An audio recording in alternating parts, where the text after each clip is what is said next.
Hey guys, it's me, John McNichol here. How you folks doing?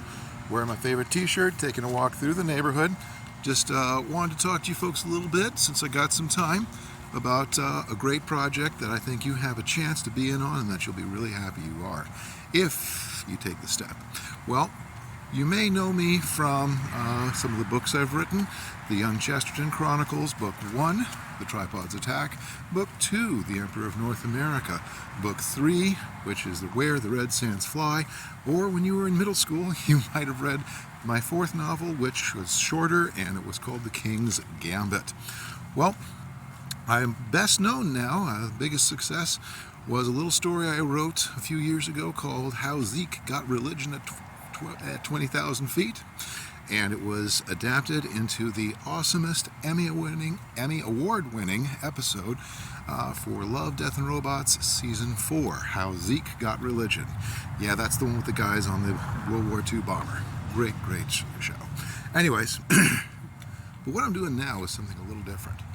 You see, if you have, unless you've been living under a rock for the last couple of decades, you have missed how most comics nowadays basically are far more interested in preaching a political message than telling a great story. Well, guess what? I have finally fulfilled an ambition I've had since I was a teenager. I'm in my mid-50s now, if the beard doesn't give it away. But I finally fulfilled an ambition I've had since I was 16 years old.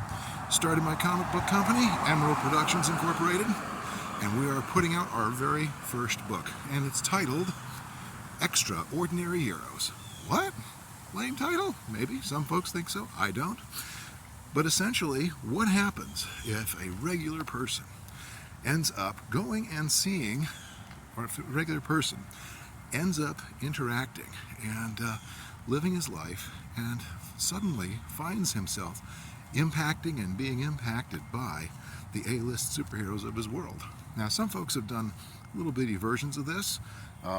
Astro City did it to a degree, and I thought what they did very, very well. But in their case, the characters, the normal human people, really didn't impact the superheroes very often, or very much, for the most part.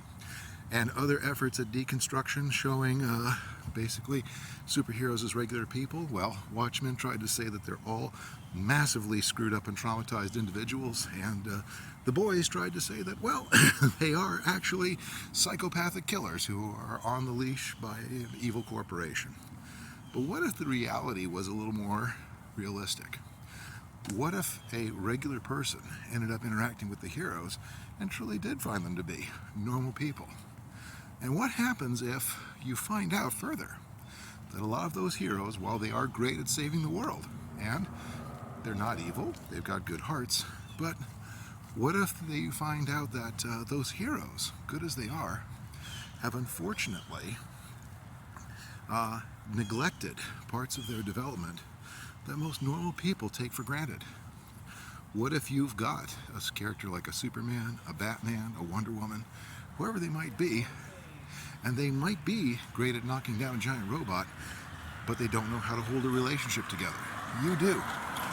And so the goal of the series is to kind of show, well, you know what? You are an extraordinary hero. If you can hold a relationship together, if you can raise children, if you can cook a meal, if you can make and keep to a budget, that is important, and that makes you every bit as much of a superhero as a lot of these regular folks. So, main issue 1 will follow the exploits of Owen as he ends up meeting with and interacting with the premier superheroes of his day, the Super Six. So, I hope you guys are going to enjoy this. I really think you will. But I don't think this is the part where I say please hit like and subscribe.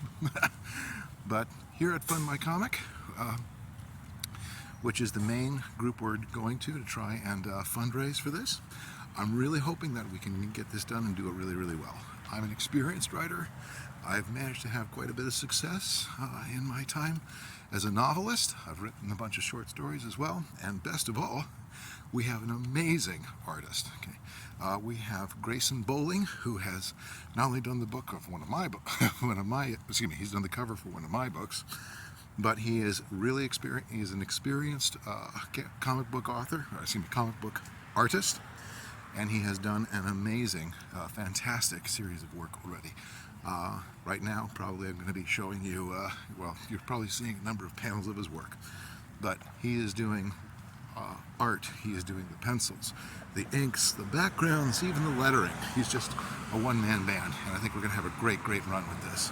So, take a look at what we've got, take a look at our teasers, and I think you're going to really enjoy what you see. So, please donate. $5 will get you the digital copy once it's ready. $8 will get you a print paper copy once that's ready. We will be going through kablam.com, so we don't have to go through all the distributor garbage that far too many indie comic book creators had to go through at one point. Thank you, Internet. Thank you, technology. Alrighty, I'm going to sign off for now. Thanks, guys, so much for listening, and looking forward to seeing your name on our customer list. Bye-bye.